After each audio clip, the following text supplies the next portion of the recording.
How long was that? About 10 seconds. Like, oh, okay, that's bizarre. Okay, that's very strange. All right. Yeah, Hi, everyone. Thanks for tuning in to the TMI show with Ted Rall and Manila Chan. That over there is Robby West, and he is the producer. Hold on. He is. Looks like we just lost the feed on X. 1 second Didn't you here. really? Hold on. I'm getting it fixed. Okay. Because, I mean, I see it still up on X. Okay, it's fixed now. Okay, cool. All right. If in case you're just joining us, you're watching the TMI show with Ted Rall and Manila Chan. Filling in for the vacationing Manila Chan just for today is producer Robby West. Thanks, Robby, for sitting in the Manila chair. And we have a full show, as always.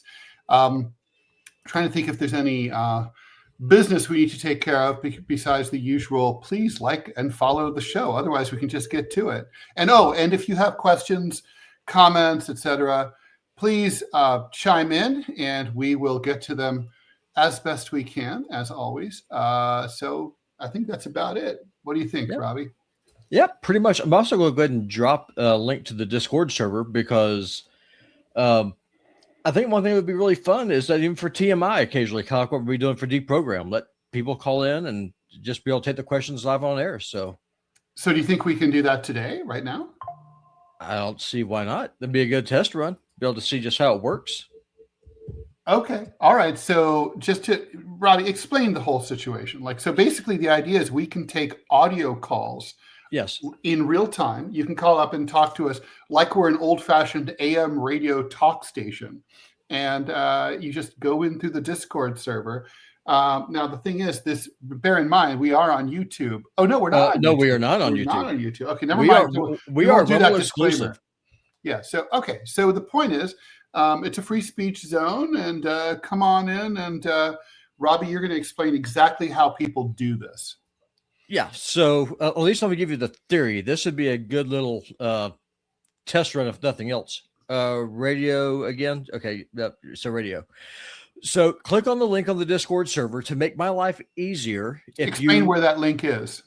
I just dropped it in the chat. The Rumble chat. Yeah, that's the only chat we got. It's all we have right now is the Rumble chat. So click on that link, join the Discord server.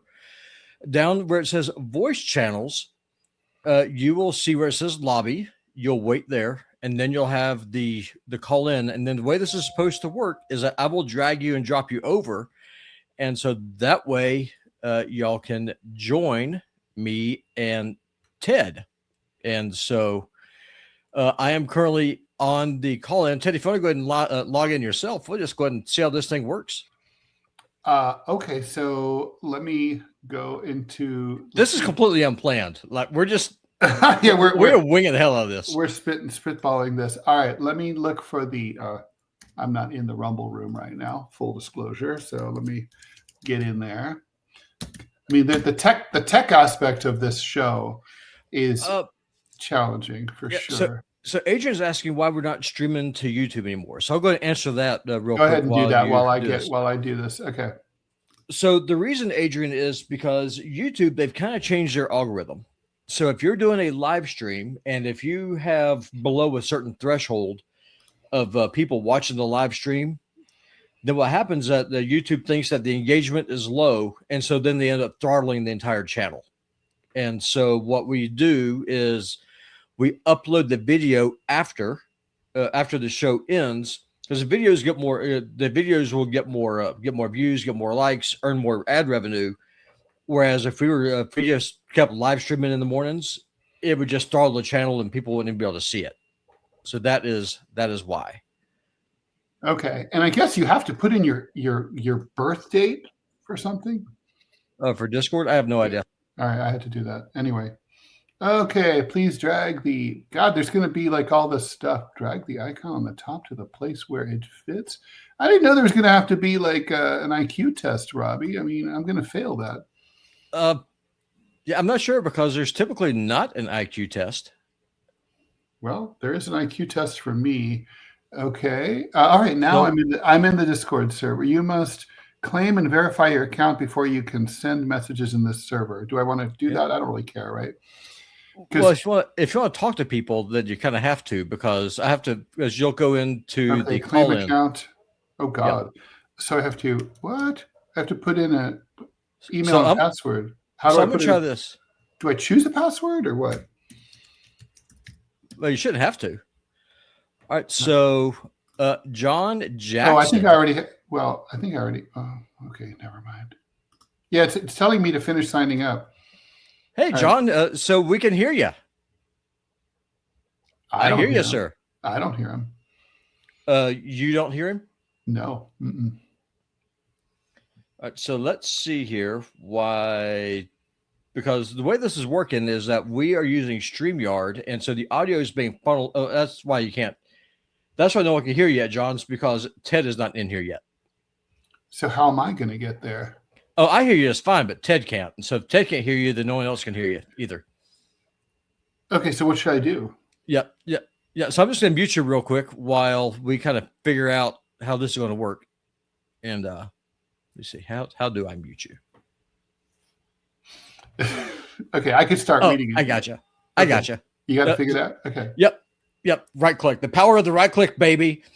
All right. So let me see here. Probably too much of a technical headache. Well, not really so much a technical headache, Tusk. It's because one of the things that that we want to try to do on TMI is just be less sanitized. Well, the problem with being less sanitized, if you're on YouTube, then YouTube will nuke you. Yeah. And so Robby, I still can't hear him. Well, he's muted right now, and you're not logged in. So basically, when you log into the Discord server, well, I'm logged in, but it's not. It's saying that I finished signing up. Claim your account by entering an email and password. Okay. Now, there at the bottom where it says "call in," click on that "call in" channel. There at the very bottom. Oh, by the way, I have it muted. I think that might be the problem. Unmute. Yep, and then you click the call in. Here, let me see if the caller can say something. Hold on, let me unmute him. 1 second. Hello. All right, John, say something. I did not hear anything.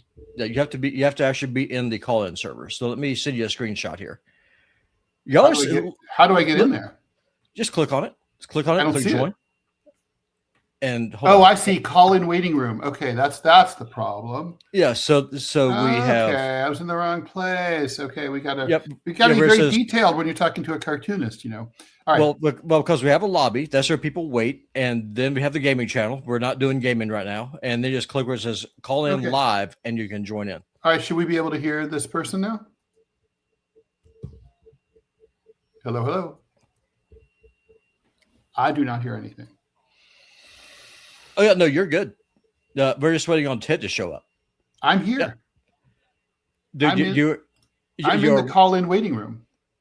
It says, "Welcome to call-in waiting room. You must claim your account before you can send messages in the server." Do I need to do that, Robby? Yes, do that. Whatever it's asking you to do, please do that, because that never was a problem for Nazi Germany at all. No, never. But hey, it's okay. It's all right.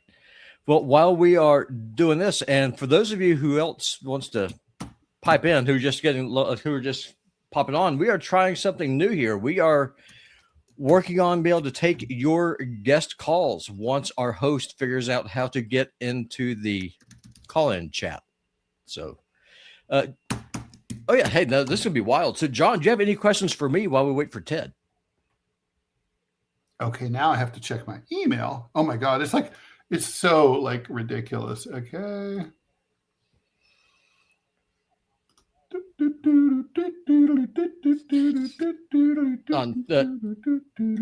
Ted's over there singing because he can't hear you.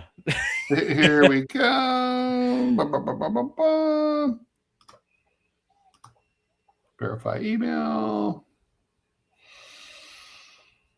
Okay, continue to Discord. So what we're going to be doing on deprogram. I should be verified now. Yeah, one would think. Let me see here. Let me see. Oh, just 1 second again, John. I'm sorry to keep kind of playing with this. Let me see here. Edit the Okay, channel. so I should permissions. be. I did everything that it wanted me to do. I have unmuted it. I'm unmuted. Now what? Okay, now what you have to do is you have to click the call in live under where it says voice channels, and then you'll pop in. Call in live. Yep. Where does it say that? On the left hand side. So they're on the left side of the channel where it says text channels and it says voice channel. Yeah. And then there at the very bottom it says call in live. It's green, and you'll see me and John in the waiting room talking. You can't hear us. I don't see the call in live. Send me a text. screenshot. I see text channels. Then where is it? At the very bottom on the left hand side. It says voice. Oh, I see voice channels. Then what? Then click on the voice channel. So click on voice channel. It should just it'll show you 3 different ones. Yeah, there's lobby, there's Warrior Frostfire, and there's gaming. Do you see one that says call in live? No.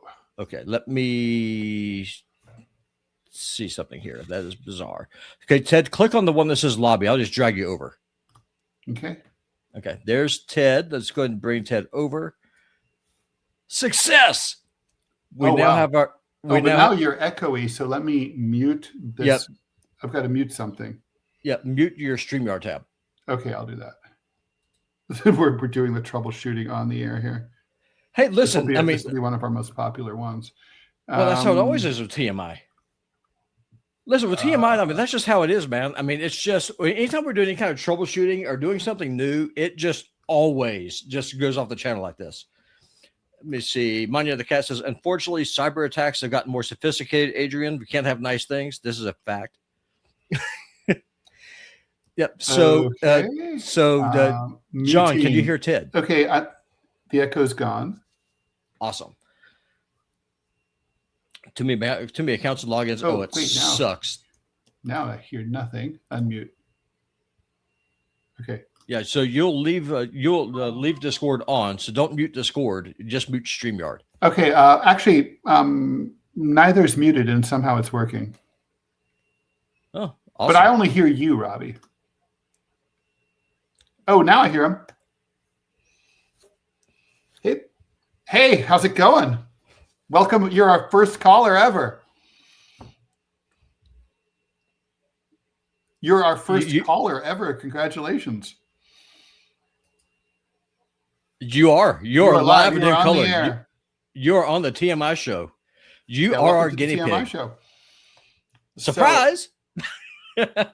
All right. So basically people who heard us go through that whole process, you're going to have to go through that whole process to join the show. So yeah, basically everything you heard us do, but click the link that Robby provided, and then you're going to have to go to the call-in, the voice channels, and then Robby, we need park in the lobby. We need an easier way.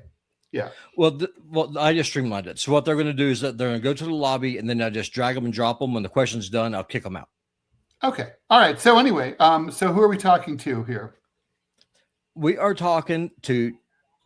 Okay, Johnny Jackson. So, all right. Got any questions or comments for us?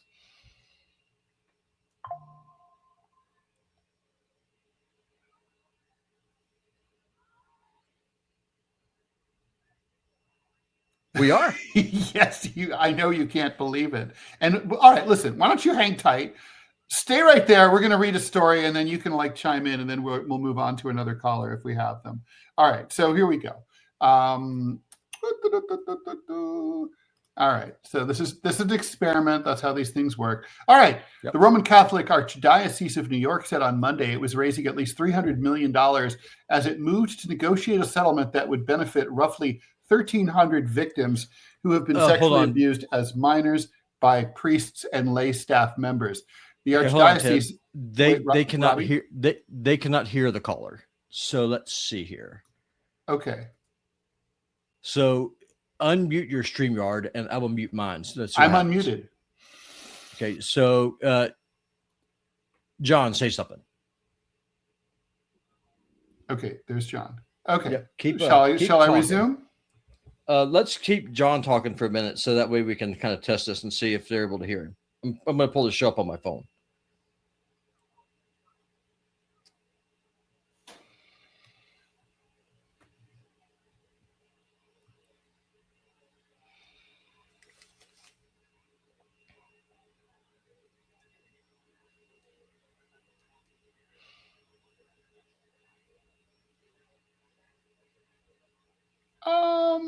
We gotta stay topical here. Got anything to say about pedophile priests?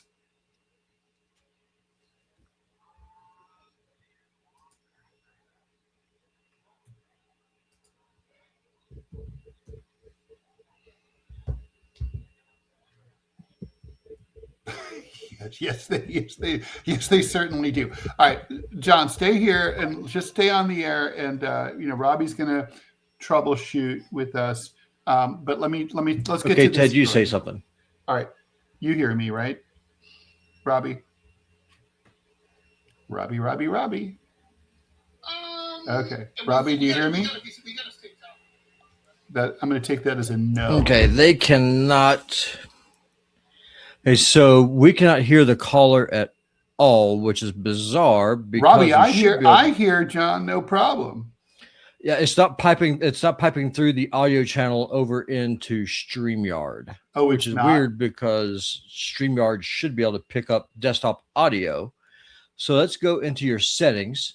And do you have an option that says desktop audio anywhere? Oh, so this would be in my audio settings, I'm sure. Let's see. Sound. On I guess this is an input question. Yeah. What's that? What do I need to do?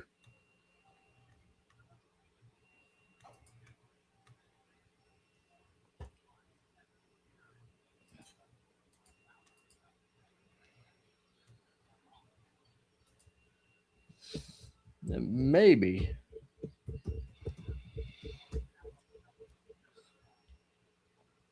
Yeah, I don't have any ability to. No, I don't have that, Robby. Gotcha.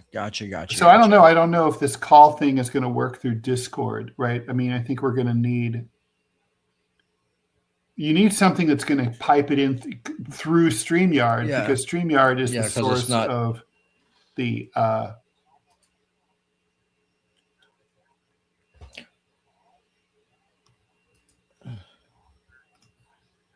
Correct.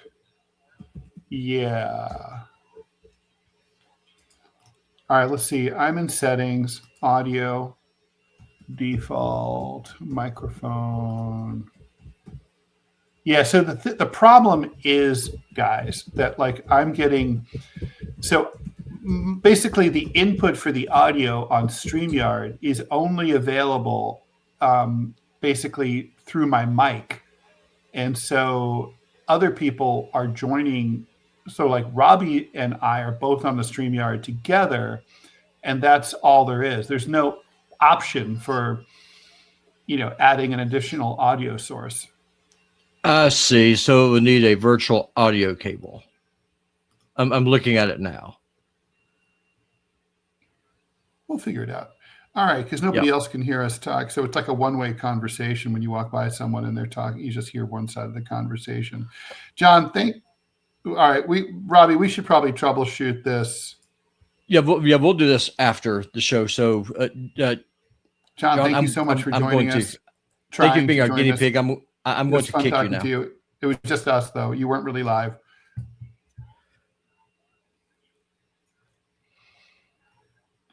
Media. Oh, yeah. Well, so Media Assets tab only gives you the option of, there's extra camera. I wonder if that would work.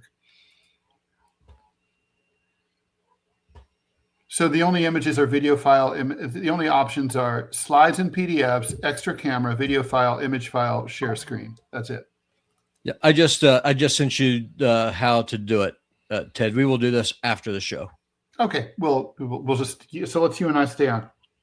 Yeah. Okay. Thanks, John. Appreciate it. Okay, Robby, let's get to it here. You ready? Yep, I am ready. All right. We're going to have to go fast because we lost 25 minutes, but that's for sure. All right. The Roman Catholic Archdiocese of New York says that it's raising at least $300 million as it moves to negotiate a settlement that would benefit roughly 1,300 victims who were sexually abused as kids by priests and lay staff. The Archdiocese agreed with reps of the accusers on a mediator and has already begun to raise money by cutting costs and selling assets, including its own headquarters and other real estate. Jeff Anderson, a lawyer who represents 300 people who filed abuse claims against the Archdiocese, says that the Archdiocese has taken a step in the right direction, but that there's no agreement at all. What we have now is a proposal for a process by which we go into mediation, the lawyer says, but this is the first time the Archdiocese has shown a willingness to engage in any kind of process. So that's considered progress. At any time the church shows a willingness to engage, all of us who represent survivors are eager to work together towards that end. He says, man, it's one of those days. We are hopeful that we can, and we will. It was not clear that the two parties would agree to $300 million. The final number to be paid could be higher or it could be lower. The announcement of the mediation was made by Cardinal Timothy Dolan of New York, who said that Archdiocese officials met in recent weeks with attorneys to discuss the contours of a global settlement between the church and its accusers. As we've repeatedly acknowledged, the sexual abuse of minors long ago has brought shame upon our church, the Cardinal wrote in an email to 300,000 Catholics across New York. I once again ask forgiveness for the failing of those who betrayed the trust placed in them by failing to provide for the safety of our young people. So, as you know, I served Mass. I grew up Catholic, and this whole thing is obviously, I'm not going to get into. There's no need to reiterate the fact that this victimization was horrible, and that the cover-ups were heinous, and that the scale of it was incomprehensible.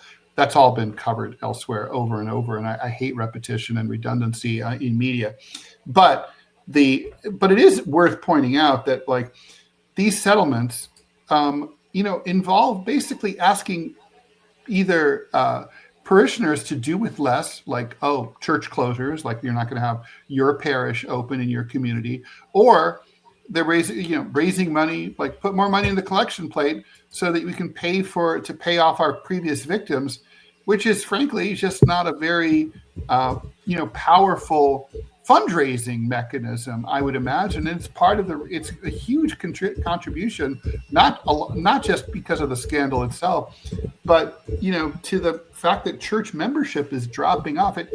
Although it's kind of leveled off in recent years, but still it fell off a cliff, and I don't see any sign it's ever going to come back. Yeah, no, it's wild. And the thing is, what my position is on pedophiles. And the thing is, the position that I have on pedophiles is actually biblical.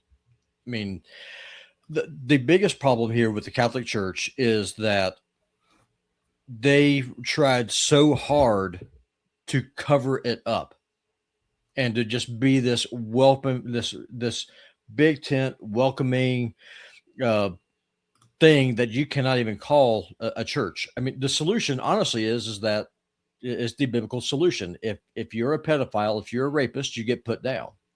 That's how this works. Well, you are aware of the fact that the Catholic Church can't legally do that, right? The Vatican is its own country. Okay, they could do that. They could do that in the Vatican, but they could lure them like they're like a Washington Post columnist to a consulate, and I guess chop them up into pieces and dissolve them in acid into the Rome sewer system. But I mean, hey, otherwise, that's the only redress they have, right? Well, of course. But the thing is, though, is that the Catholic Church, first, they need to decide, are they going to be some kind of a liberal milquetoast, get together social club, or is it going to be a church? That's first and foremost what they have to determine. By that? I mean, I don't understand what you're saying. Okay, so the entire point of a church is that you well, let me kind of qualify this. First, I'm a Baptist, so we actually read the Bible, we study it. I don't know if the Catholic Church, if they even open Bibles or if they read, I don't know what I'm asking. 100%. Never been to one. 100%. Yeah. You're muted. I can't hear you. You have no sound. I don't know why I'm muted. Oh, you're back now. That was weird. Okay. All right. I guess I froze.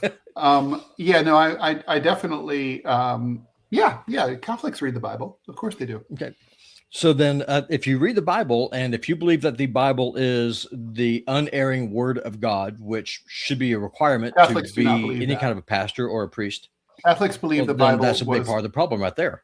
Catholics believe the Bible was divinely inspired and is not to be considered literal in many cases. Well, of course not, because the Bible has a lot of allegory in it. Right. I mean, That's the that's a Catholic statement of fact. But interpretation. Yeah. but there are some things though Like, that, for example, that let me like see, Robby, you're taught, Catholics are taught that like the 6 days of creation are eras. They're not like literally 24-hour days as we understand them. oh, gotcha. No, there's 100% days. But I mean, but the point though is I'm trying to get into, for example, is that if you're a church, then what you should do is that you should govern yourself accordingly. So what that means is you take the laws, the ordinances that the Bible has, and then that you act on them. So, for example, if you're not going to put down the pedophiles, just okay, fine, you can't. Then at the very least, what you do is that you expel them from the church, and then you do what you have to do to make it right. You don't start closing your little county parish someplace out in the middle of the hinterlands of Germany to pay off a priest's victims. Those priests should all be, at the very minimum, they should be in prison for the rest of their lives. And the Catholic Church, what it should do is that they should get from the Pope on down, they should come out and say, hey, listen, we apologize. This happened. This is on us. And then more importantly, you need to come out and say what you're going to do to make sure it never happens again. And I don't say that the Catholic Church has any gumption to do this. I think, Robby, they have apologized. I think they're playing games. Pope, the previous Pope, Francis, did a lot toward, reconciling this issue. The church has apologized. They've promised to make restitution. They are, they've fired these priests, thrown them out of the priesthood, cooperated with law enforcement. Now, this is all belated, of course, because they covered up for them for decades and just shuffled them around whenever they got caught boogering a kid. Sure. So I'm not making excuses. I'm just, just saying like the posture of the church came to doing the right thing way too late, but I don't know how much more they could do. I mean, the thing is, even now, yeah. But are they doing the right thing? Because right now what they're doing is the church, instead of the Vatican, the Pope, I don't know, auctioning off a piece of art or something, because they have a lot of art there. Instead, what they're doing is that they're trying to pass the buck to the parishioner, saying, hey, we need you to help us pay our legal bills because we don't want to sell any of the Vatican's treasures or make restitution personally from the coffers of the Vatican itself. They're trying to pass the buck. That's the problem that I have with it. At the end of the day. So you're saying that your problem is that the international, the global Catholic Church, Roman Catholicism writ large, hasn't stepped up, and they're sort of sticking the regional, national, and churches with the cost. Is that basically it? Yeah, of course, because it was the Pope, at least the leadership of the Catholic Church there in Rome, who are shuffling these pedophiles around. So they're just moving these people around, just letting the grooming continue, letting the molestations continue, letting the abuse continue. It wasn't the local parish. This is the higher ups. The higher ups are the ones who are getting a pass. My question is, why are they not in prison? A lot of it happened at the Archdiocese level. Yeah, which is regional. Like the New York Archdiocese controls not just New York City, but like I'm pretty sure like the tri-state area, Connecticut, New Jersey, New York, that kind of thing. So it's like at that level where it would be like the Catholic Church is kind of like run like the federal government, which is to say there's local parish control, then there's the archdiocese, so there's the bishop, there's the cardinal's above the bishop, I think, if I remember correctly. So hard for me to remember all that stuff. And but basically the cardinals and bishops decide this shit. Yeah, and for me as a Baptist, that's just crazy, because there's a fundamental breakdown between I don't even know if you can call Baptist Protestant or not, because there's nothing Catholic about it. No, lowercase c, not big C, because the way that we believe is that the church is we're all united in the body of Christ, but each church is independent. Like there's no larger governing body. Like you have you have God, you have the preacher, and then you just there's no like from there. United, but there is no governing body. United American Catholic Church, Baptist Church, or like say the Montana Baptist Church, or anything like that. Right. So, like for example, like you have the Southern Baptist Convention, but what's supposed to be is that each church is independent. Like there is no hierarchy. And so I think that's a big part of the problem that Americans have a hard time understanding, especially American Christians.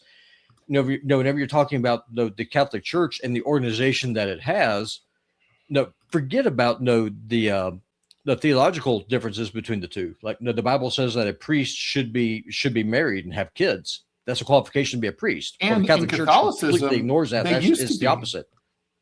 Right. I mean, in the for the early, it's only in the Middle Ages when that stopped. Yeah, and that's exactly it. The big part of it is because they wanted to be able to sell indulgences and stuff to, like, that's where the whole idea of purgatory and the Hail Mary comes from. And also they were worried if priests were married at a time during the medieval years when there was no strong central government authority, and the church was basically what passed for central authority. They were worried that, like, if a priest married, basically the priest owned his local church, right, and the land that it was on, and that if he died, that his wife would end up inheriting it. Yep, and that was a problem. But the thing is, though, is that is biblical, and so that's what I'm saying is that the Catholic Church. The Catholics need to have a good long look, and this is one thing. Well, this is one of the biggest criticisms I have with Nick Fuentes. Talking about, because he's professes to be a Catholic. I don't know if a guy is or not, but if you're going to be a church, you should probably actually do what the Bible says as far as organizing. How your church is structured, how it's ran, and a big part of the problem is if you're going to be teaching celibacy, which the Bible condemns, that you can't be a preacher and be celibate. You got to be married. That's a requirement. Part of the problem why there were so much problems is it is a very unnatural act for a man not to have sex. Are you saying that the Bible, that Scripture claims that a priest you can't be ordained as a priest until you're married, or could you? The qualification, you have to be open to getting married or wanting to get married. Which is it? No, the qualifications in 2 Timothy is that you must be married. You got to be married to one wife, and that you got to have kids. That is a requirement before you can before you can be ordained. Before you become a priest, because if a man cannot manage, if he can't govern his house, how can he then govern a church? Well, it's funny. The qualifications you can't be a brawler. It's funny as hell. Like my ex-wife and I, among the many things we tried to do to save our failing marriage was we went to a priest for counseling. And I remember walking out of there just thinking like this, and I said this, I was like, this guy's never even, like, he's technically speaking, he's never even supposed to have kissed a lady. And he's supposed to tell me like how to be a proper husband. Really? Yeah. And the thing is, and again, fact check me on this. In 2 Timothy, so it's they call it one of the pastoral epistles. Is the Paul, when he was writing his letters to Timothy, the requirements to being a preacher. You can't be a drunk. You got to be married. You got to have kids, and you can't be a brawler. Those are the requirements. There's nothing about degrees. You can't be a brawler. There's nothing about going to college, getting a university. That's a good question. I don't know. But honest to God, though, I mean, it's just another thing. It says, men should wear long clothing. So you have a bunch of guys going up here, wearing these robes. I mean, it's part of the schism. That's part of the breakdown between a fundamentalist Baptist like me and the Catholic Church. That's why me and Manila kind of get into it. I say that the Catholic Church is pagan, but she's like, no, it's not. It's like, sure, yeah, it is. You're praying to Mary. Where in the Bible are you commanded to pray to Mary? The Bible says there's one intercessor between man and God, and that's Jesus Christ. You don't have to go to his mom. And so that's just one of those things that just really kind of just breaks down that American Baptists do not understand about the Catholic Church. It kind of just tying this back into the story here. The Catholic Church itself, the leadership itself, should be paying restitution to these abuse victims, and the high-ranking Catholics who knew about this, who are shuffling the problem around, they should be in prison, or if not in prison, they should be executed at St. Peter's Basilica. I am going to leave that because I'm not going to argue theology with you because we have more stuff to talk about here. But not to mention, frankly, you're really qualified to talk about it than I am. So I tend not to fight losing arguments. All right, here we go. Should we Jaws this or not really? Just consider it Jaws. Just keep going. Florida's governor has designated the Council on American Islamic Relations, CAIR, C-A-I-R, as a foreign terrorist organization. Ron DeSantis posted his executive order. Man, everyone's doing executive orders. I mean, Clovis is going to be coming out with his soon, to list the U.S.-based Muslim civil rights and advocacy group on social media. The move follows a similar declaration by the governor of Texas last month.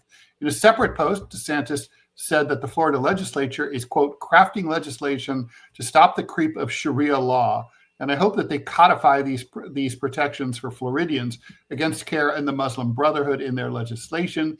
The designation, which triggers heightened oversight by state law enforcement and establishes financial and operational restrictions, was also declared against the Muslim Brotherhood. DeSantis' order asserted that CAIR was founded by persons connected to the Muslim Brotherhood, which, without offering evidence, the governor asserted was attempting to establish a worldwide Islamic caliphate and has direct links to Hamas. The order instructs Florida agencies to prevent the two groups and those who have provided them with material support from receiving state contracts, employment, and funds from a state executive or cabinet agency. Actually, neither CAIR nor the Muslim Brotherhood is designated as a foreign terrorist organization by the entity that has the legal right to do that, which is the federal government. However, Trump has ordered the start of a process to label some branches of the Muslim Brotherhood in Egypt, Lebanon, and Jordan as terrorist organizations because they allegedly support Hamas. CAIR's Florida chapter told the AP it plans to sue DeSantis in response. So I have thoughts here. So first of all, by all accounts, CAIR is a very mainstream, very moderate organization that basically seeks to increase understanding of Muslims in the United States and to discourage discrimination against them. There is absolutely no basis for the assertion that members of the Muslim Brotherhood co-founded CAIR at all. And so if he has that information, he should reveal that before he says something like this. Also, the Muslim, there is, I don't know what right-wingers, you can maybe help me with this, Robby. Why do right-wingers keep claiming that Sharia law is a threat or is going to happen in the United States? It's not happening and it can't happen. Well, it's not happening right now. It can happen with demographic change. That's kind of the argument that I had with the guy on the Discord server yesterday. And so let me kind of point this out to you. Britain, as we know, is going through a major demographic shift.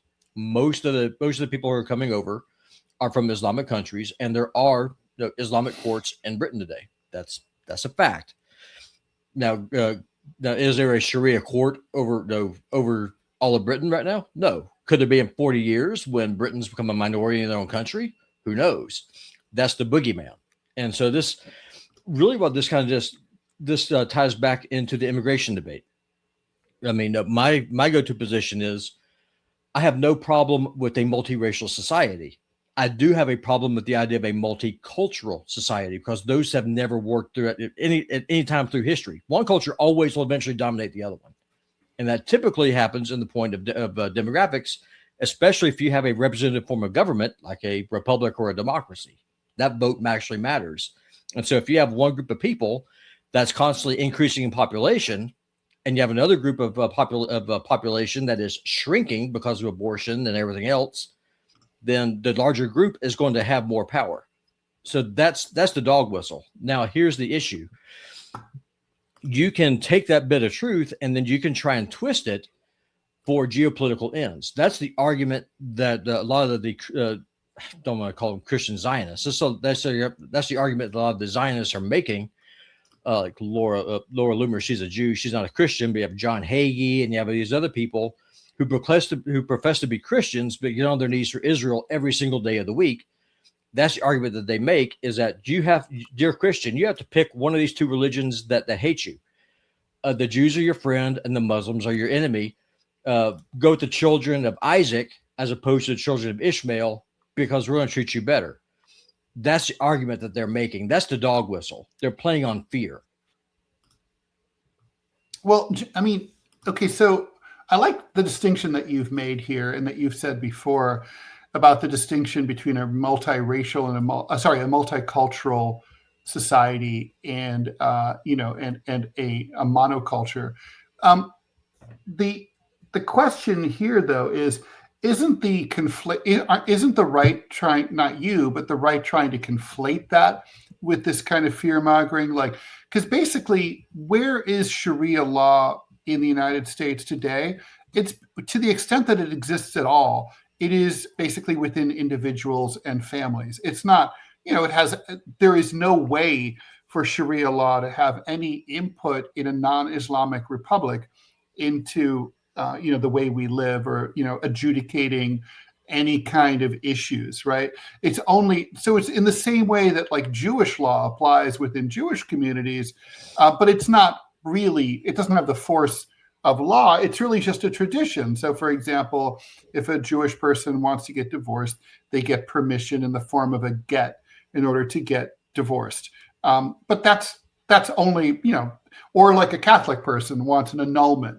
Again, that doesn't have any legal force except within the Catholic Church. It doesn't have any secular legal force. Isn't this like am I missing something here? No, it's a dog whistle, because what they're trying to do. So here's ultimately where this all boils down to. One, Ron DeSantis is doing this for two reasons. One, he's trying to be relevant. He wants to try and run for president again so he can lose even worse than he did before. Him and Ted Cruz it's a race to the bottom right there between those two turkeys. But more to the point, though, they are trying to reinforce and bolster the Israeli lobby, the AIPAC and the Jewish Committee, all these groups, because what they're trying to say is that Israel Muslims is protecting. Right. What they're trying to say is that Israel is protecting you from those evil Muslims over there. And so if you don't support us, instead of fighting them over there, you have to fight them over here. That's the argument that they're trying to make. It's a political dog whistle. It's stupid. And they're going to put your kids in a burqa. Yeah, 100%. That's the whole idea. And so what they try to do is that they point to England and they point to what happened in Malmö over there in Sweden and say that this is coming to you. Dearborn, Michigan is coming to you. The Islamic call to prayer is coming to a town near you. Well, in a lot of ways, yes, it definitely is. If you leave immigration unchecked the way that it is, I mean, that's going to happen. However, they're doing it because they're trying to reinforce this whole idea that Israel is the sword and shield protecting the West, while ignoring the fact that Israel is the largest single reason why these migration crises from the Islamic world are happening in the first place. Well, another aspect of this that's worth discussing is how, basically increasingly states, particularly in the South, have been violating the supremacy clause of the United States Constitution, which claims that when there's any conflict between federal and state or local law, the federal law prevails. And the federal government has constitutional control over, for example, border controls, diplomacy, deportations, and issues like this. And here, and designating something a terrorist organization, whether they are or not, is something that the federal government does and the State Department does specifically. Here, we had first the governor of Texas and then the governor of Florida both started doing this, sending, for example, illegal immigrants and by bus and by airplane to places like Martha's Vineyard, Chicago, and New York City. That's basically state governments participating in foreign affairs. But it worked, right? I mean, like basically the Biden administration never recovered from those busloads of illegal immigrants sent to northern places because it suddenly turned a southern border problem, sucks to be you problem, into a national story that the media could no longer ignore.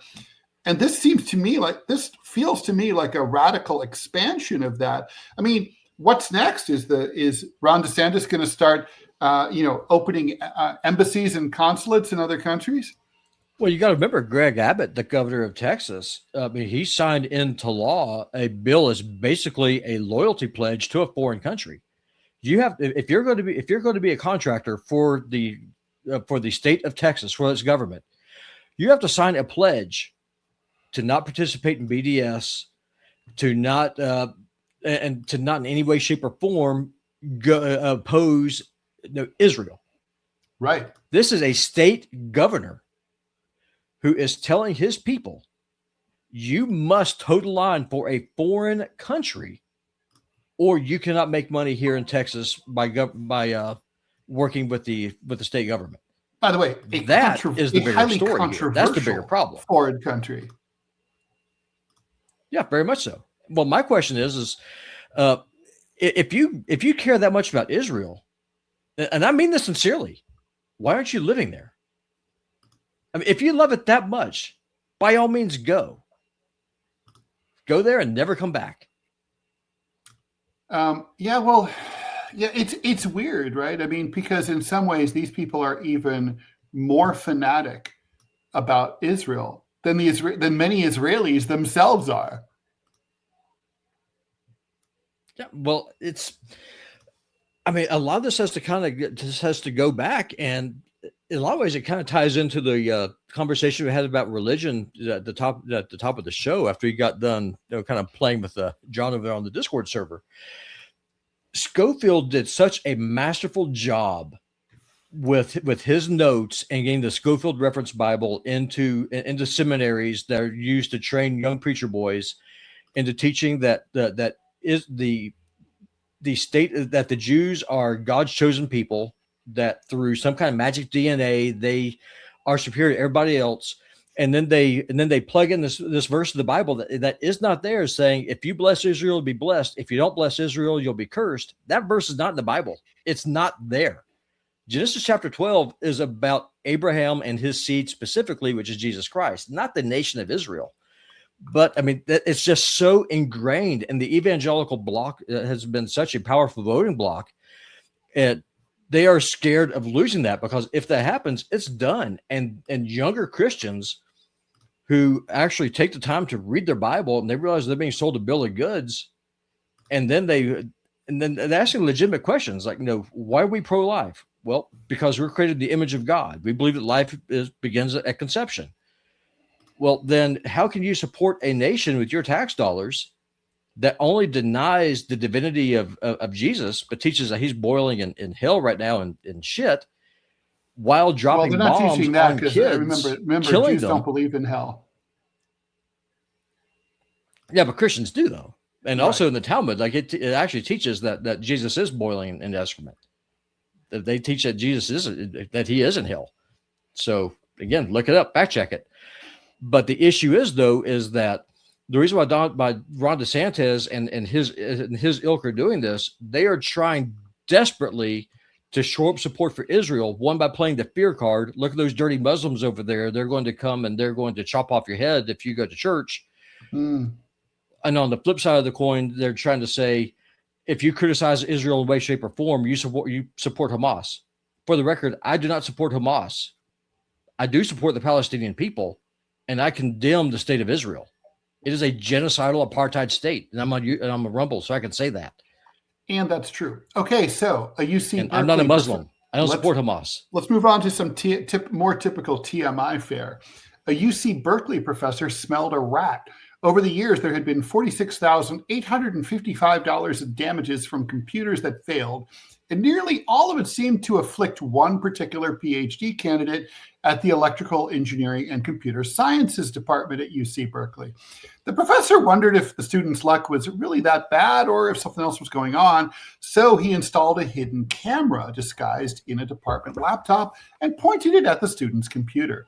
It turns out the move appears to have captured, allegedly, another PhD candidate, 26-year-old dude Jiaryu Zhou, damaging his fellow student's computer with some implement that caused sparks to fly out of the laptop. Subtle. Now, Zhou has been charged with 3 felony counts of vandalism related to the destruction of 3 computers on November 9th and 10th.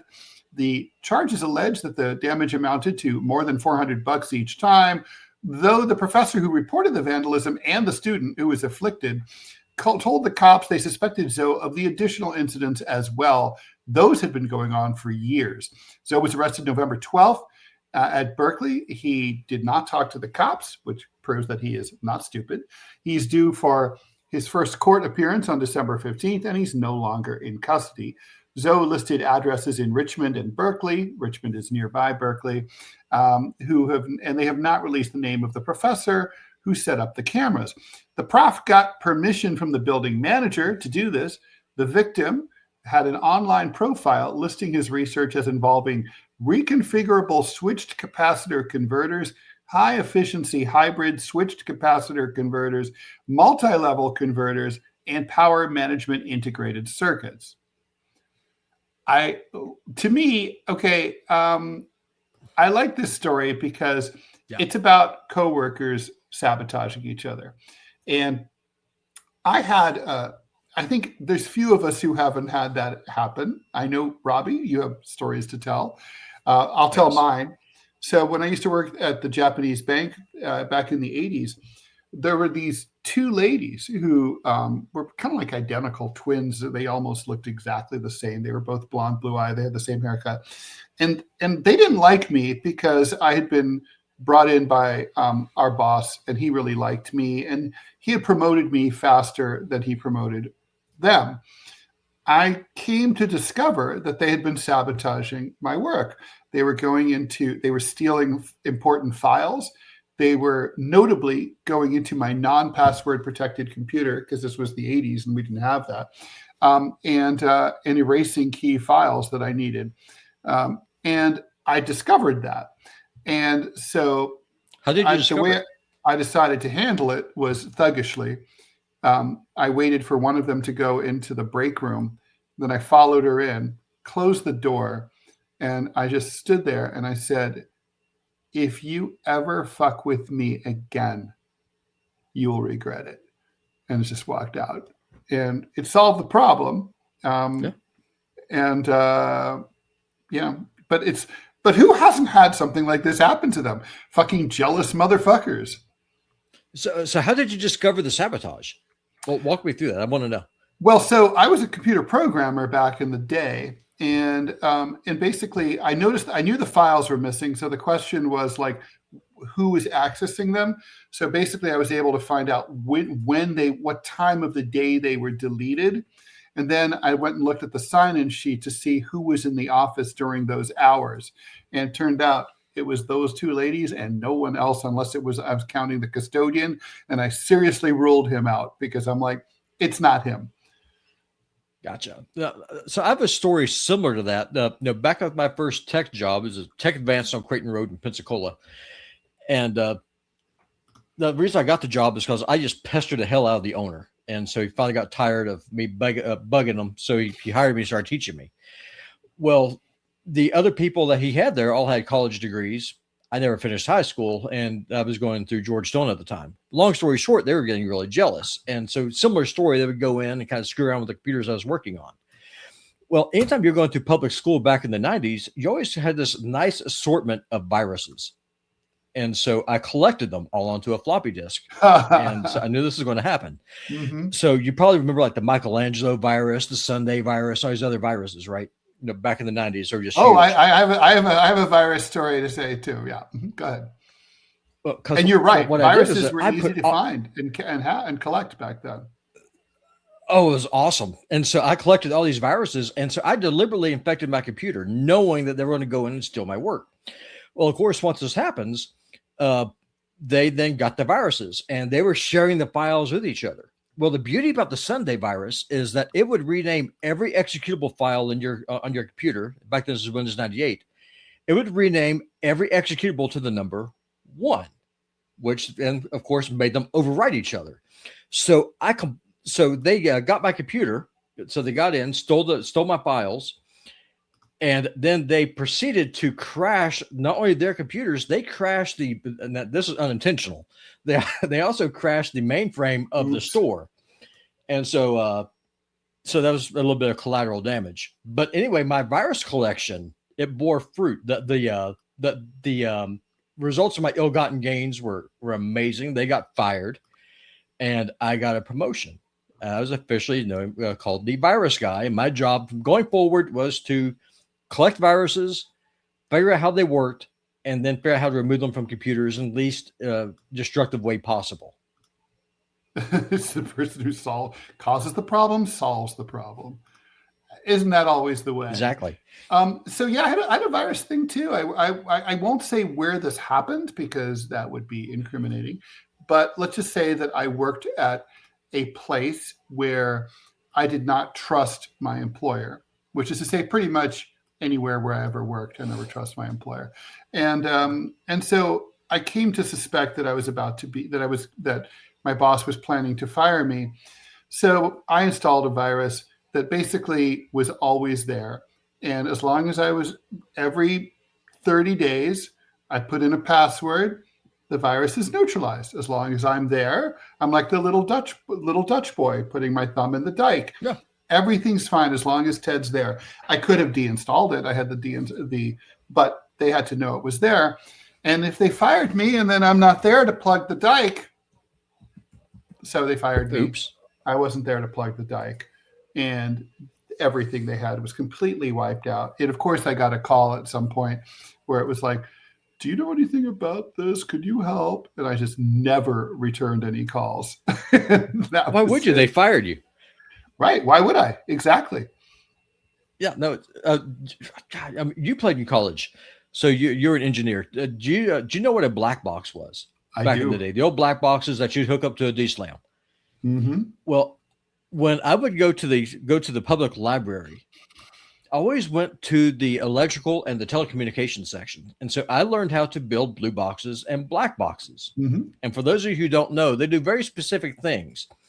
Well, the thing about the way that a blue box would work is that you could go in and you could, and then you could actually, basically you're able to tap any phone call that you wanted to make. And you could even reroute those phone calls to a different phone on the same line in the same D-Slam. Or you could do a black box and just have every single phone ring simultaneously with that big old electrical pulse. Man, the fun used to have back in the 90s. It was so fun. I miss those days. And the internet was funner back then. If you had access to the phone box, all the wires were on these posts, and they were unlocked. They were all over. They were just usually in a basement or maybe in a janitor's closet, typically unlocked. And you could just like move the wires over to a different post.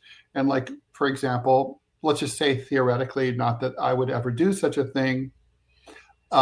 You could have like the college president's phone rewired to some random college student's phone and have the college president and vice versa. Very entertaining. And then you could put it, it was so much fun. But you'd have to keep note of how it was because ethics kind of required you to put it all back later.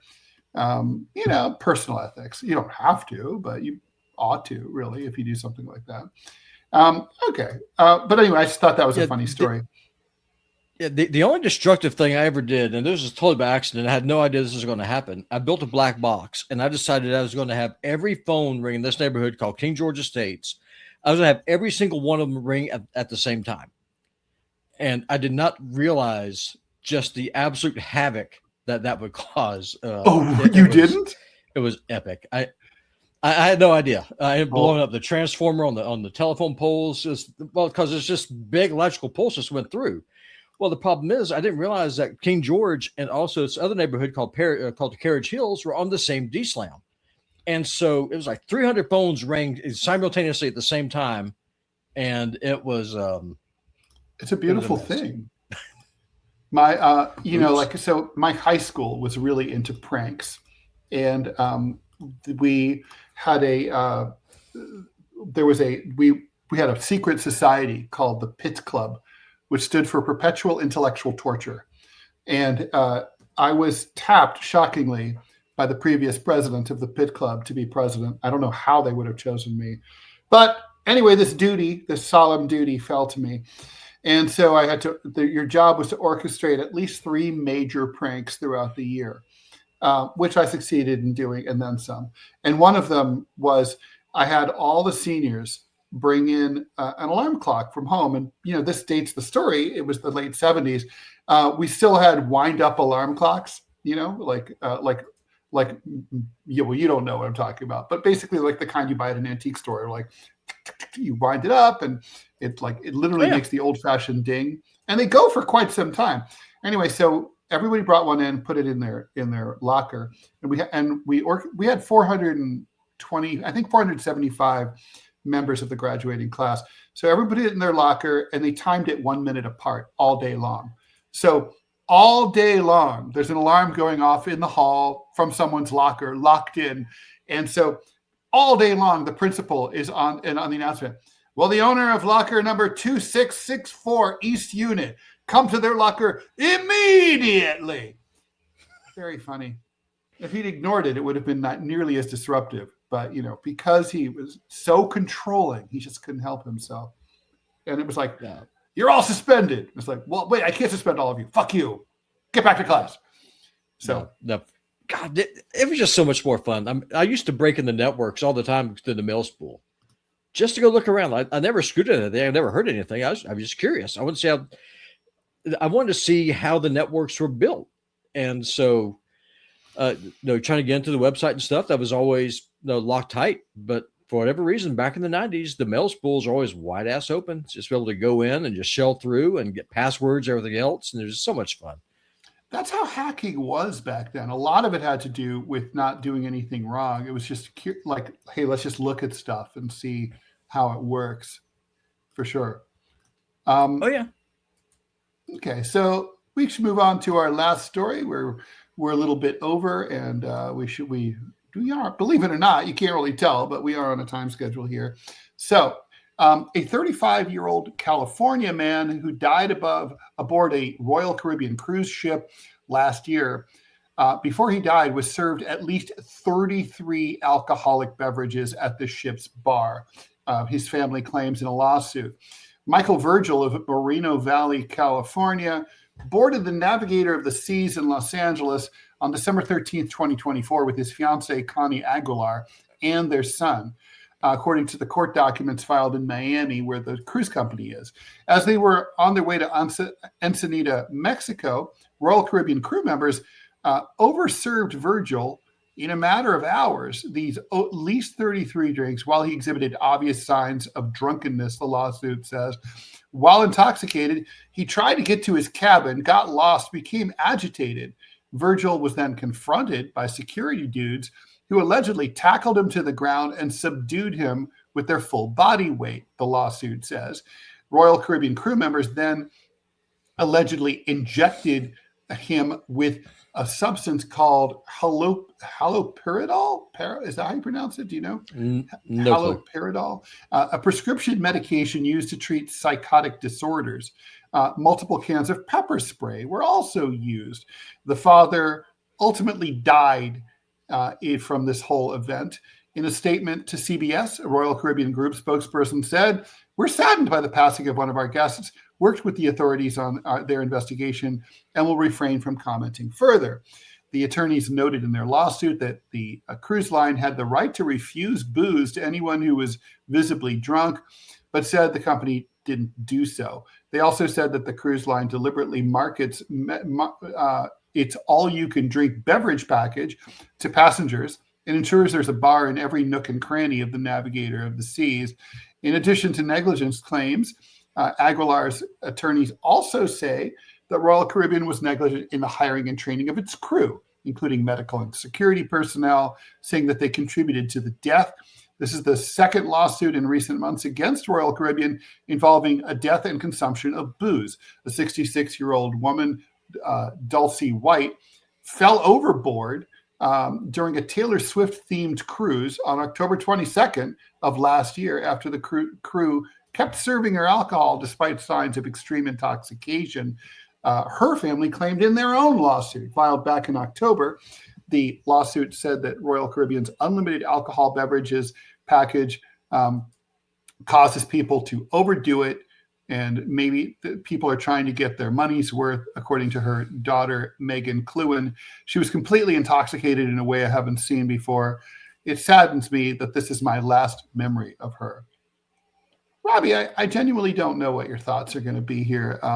Part of me thinks that you might just sort of say, oh, like if you don't pay attention to your consumption, that's on you. And part of me might think that you're in favor of the plaintiffs here. What do you think?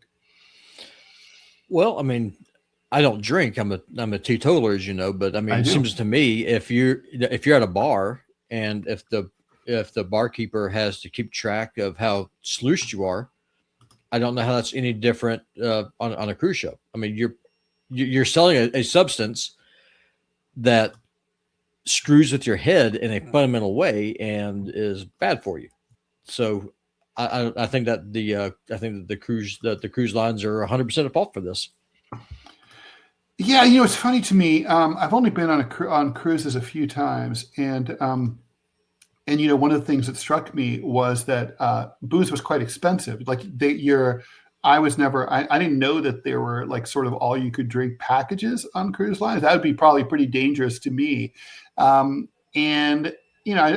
think I'm old enough and mature enough not to try to, to understand, like sort of like at the all you can eat breakfast at the Ramada, don't eat all you can eat, just don't. But some people are going to do that, and it seems really irresponsible. But I mean, when I went, the limitation was inherent in terms of the drinks were expensive, and they didn't even let you bring your own booze onto the boat. If they x-rayed your bags and they saw that you had any bottles in there, they'd open them up and take them out. So it just seemed like it's obvious that this is probably a bad idea. Yeah, well, definitely. And I've never been on a cruise, never been on a ship.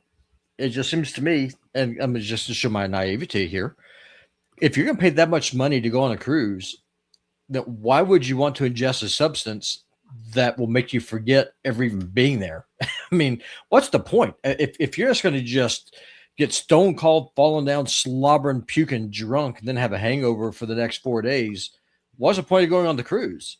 Isn't the entire idea for the experience, go and see new things and go walk around these little tourist traps, go buy your keychains, whatever? Well, if you're just completely snookered, what's the point?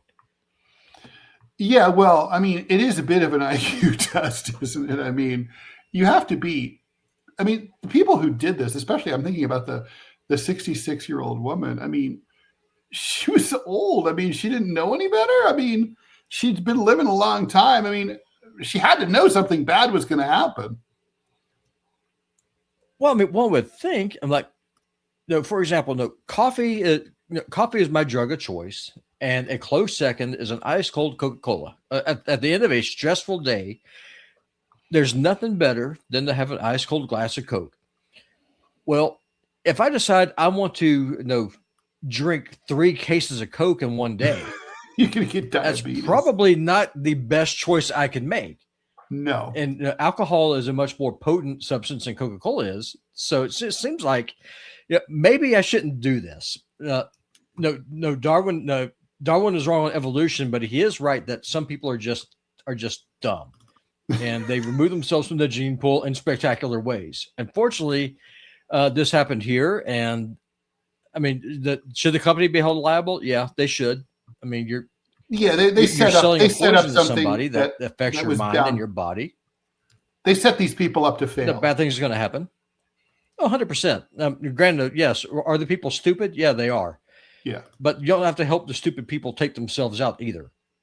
Right. That's exactly right. I mean, it's like, the other thing is like the defense, is going to be like, well, we served we had this with thousands of other guests. Nothing happened. They were fine. But that's sort of big tobacco saying, well, not everybody who smokes dies of cancer. And that's true. But, your chances of dying of cancer increase dramatically as a result of smoking. And that's the point. So it's. Well, also, if you're selling a package that says you can have an unlimited amount of this substance, that if you use, like how you like to say about smoking, if you use this product as prescribed, it's going to kill you. But alcohol does the same thing. It'll pickle your liver and fry your brain. So if you want to indulge on a neurotoxin, which alcohol is, go with God. You know what you're doing. Just sign that waiver. If you check in and never check out, that's on you. We'll give you a burial at sea and call it good. I don't know how that works. Yeah. No, yeah. I mean, it's hard to argue with that. Totally. All right. Well, I think, it's a show. It was a weird show, trying to get this Discord server thing to work. Robby, stay on, and we are going to try to troubleshoot that thing and see if we can make that work for both TMI and Deprogram. Thanks, everyone, for tuning in. We will be back here on the TMI show. Manila will be back 10 a.m. Eastern time tomorrow. In the meantime, have a great day. Robby, thanks for help sitting in for Manila. Thanks, everyone, for supporting the show, and talk to ya later. I guess I don't have do I have the outro? I don't even know. Let me even see if I have that. I don't have this. The show is weird. It is a weird show. Oh, there we go. Yeah, we do. All right. Bye. Bye-bye.